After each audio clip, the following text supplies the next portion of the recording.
Hello and welcome to episode 560 of the Daily Sales Message podcast, where every single day I share a piece of simple and actionable advice that's designed to help you feel more confident and sell more stuff too.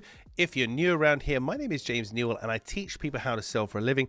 And for me, that comes in two distinct components. It starts with having a clear sales message, being able to explain clearly and articulately what you actually offer to people so they understand it, which sounds flippant, but if you've ever had that problem, you know it's very important to solve.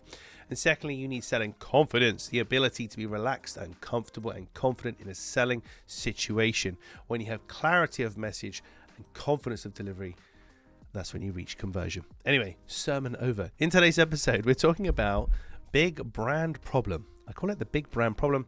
And this is when you have the absolute privilege of working with some well-known, big, recognizable brands. Maybe you deal with the BBC or Adidas or Nike or Google or whoever. So you put their logos on your website thinking it's going to impress people and attract people to you. But it can actually do the reverse. It can deter people, because if you work with Google, and I think, well, I'm not as big as Google. Maybe they can't work with me. I could preclude myself from dealing with you.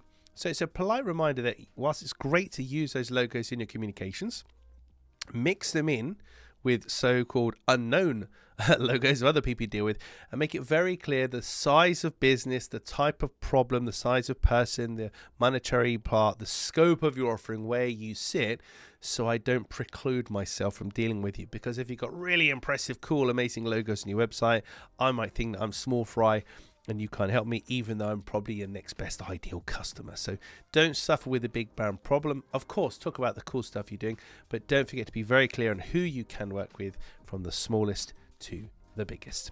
Right, that's it for this episode of the podcast. Tomorrow, as I check my notes, in episode 561, we're talking about perceived something or other. There's something that we perceive about ourselves, or buyers can perceive about themselves, that puts them off from buying. And it's up to us as sellers to reassure them to resolve it. But I'll cover more of that in tomorrow's episode. Thank you for listening or watching all the way to the end. I do appreciate it.